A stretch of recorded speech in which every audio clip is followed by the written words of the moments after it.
Apakah lebih banyak artinya lebih baik? Apakah produktif artinya kita harus bekerja lebih banyak? Mungkin saja definisi kita soal produktivitas sudah salah kaprah. Kita menganggap kesibukan sebagai standar kalau kita produktif. Alhasil kita terjebak dalam begitu banyak pekerjaan dan meeting yang tiada henti. Tidak heran jika kemudian kita kewalahan dan burnout. Pada akhirnya, kita jadi memilih antara terjebak dalam hustle culture atau tidak punya ambisi sukses sama sekali. Jalani hidup apa adanya aja lah. Apakah pilihan kita hanya ini?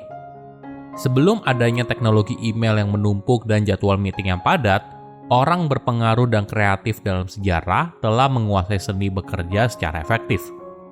Mereka mampu menghasilkan hal besar, tapi di sisi lain masih punya kendali atas waktu hidup mereka. Mungkin saja untuk mencapai hal besar, kita tidak perlu bekerja lebih lama, tapi bekerja dengan cerdas. Halo semuanya, nama saya Michael. Selamat datang di channel saya, Sikutu Buku. Kali ini saya akan bahas buku Slow Productivity karya Cal Newport.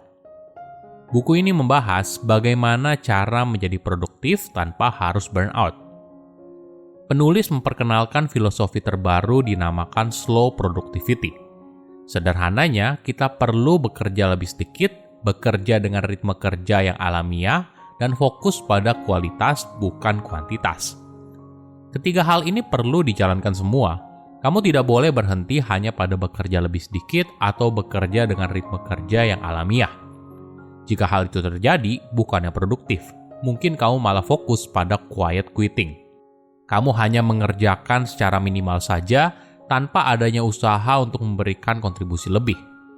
Jadi kamu perlu fokus pada kualitas, karena di sana kamu masih bisa memenuhi kebutuhan manusia untuk menciptakan sesuatu.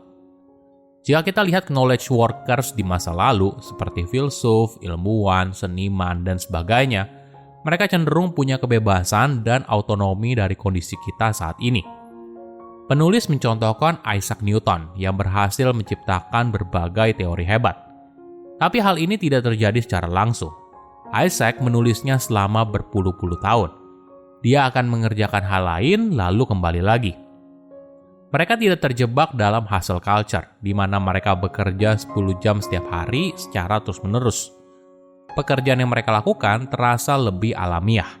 Tapi di sisi lain, mereka tetap terobsesi pada kualitas. Saya merangkumnya menjadi 3 hal penting dari buku ini.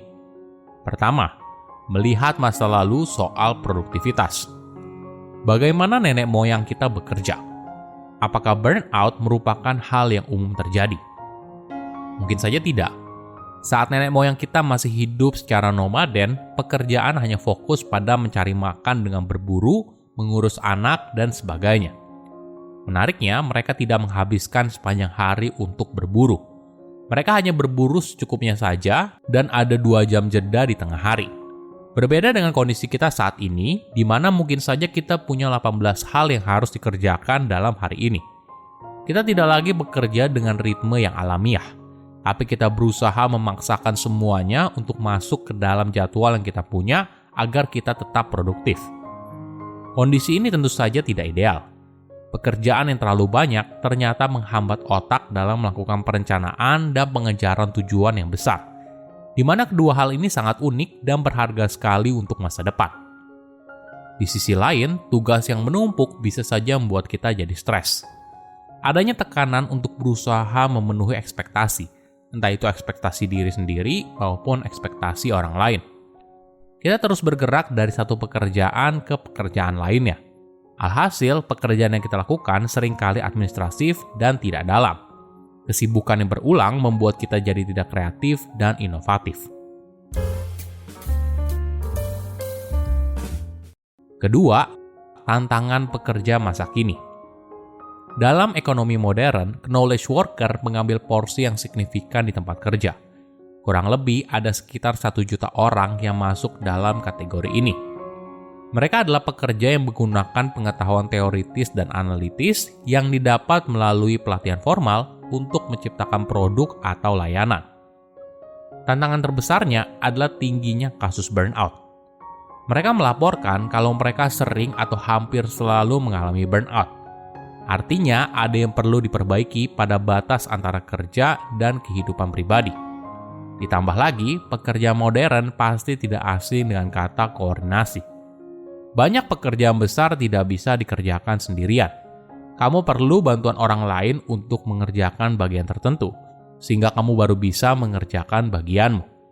Alhasil, kita mungkin banyak menghabiskan waktu untuk koordinasi daripada benar-benar mengerjakan tugas yang sesungguhnya. Mungkin salah satu opsinya adalah mengurangi jam kerja. Namun sayangnya hal ini sulit dicapai.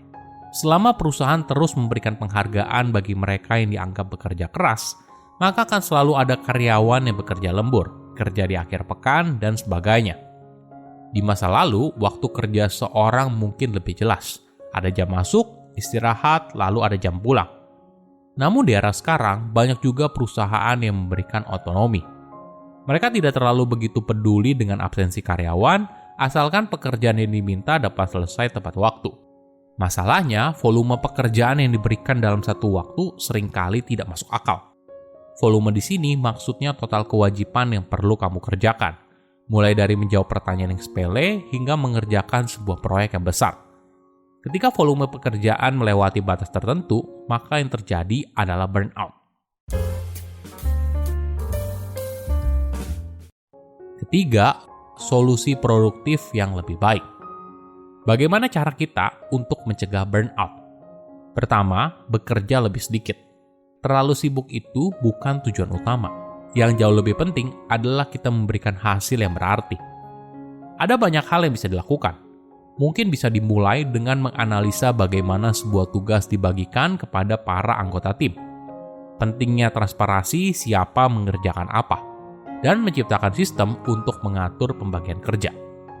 Cara ini merupakan sistem kontrol agar seorang pemimpin bisa tahu apa yang dikerjakan oleh anggota timnya dan bisa melakukan intervensi apabila muncul tanda-tanda pekerjaan yang overload. Kedua, bekerja dengan ritme yang lebih natural. Mungkin kita bisa memberikan jeda dalam waktu bekerja. Memang betul, di kantor biasanya jam 12 hingga jam 1 siang adalah waktu istirahat. Namun tidak jarang ada beberapa orang yang sepertinya senang sekali mengajak meeting saat makan siang. Ini tentunya bukan tanda yang baik. Karyawan perlu waktu untuk bersantai agar pikirannya bisa kembali fresh dan siap bekerja. Selain itu, pengukuran kinerja juga jangan terlalu fokus pada tujuan jangka pendek. Alasannya agar tercipta keseimbangan dan sistem kerja yang lebih berkesinambungan. Ketiga, pentingnya fokus pada kualitas daripada kuantitas. Banyak tidak selalu baik. Bagaimana bila kita bekerja lebih sedikit tapi hasilnya justru lebih bagus? Saya sadar hal ini memang tidak mudah diterapkan. Misalnya kita menjual barang yang murah. Tentunya kita perlu kuantitas yang banyak kan? Tapi coba dipikir lagi. Apabila kita mengorbankan kualitas hanya untuk mengejar kuantitas, apakah pendekatan ini bisa berjalan dalam waktu yang lama? Silahkan komen di kolom komentar pelajaran apa yang kalian dapat ketika baca buku ini. Selain itu, komen juga mau buku apa lagi yang saya review di video berikutnya. Saya undur diri, jangan lupa subscribe channel YouTube Sikutu Buku. Bye-bye.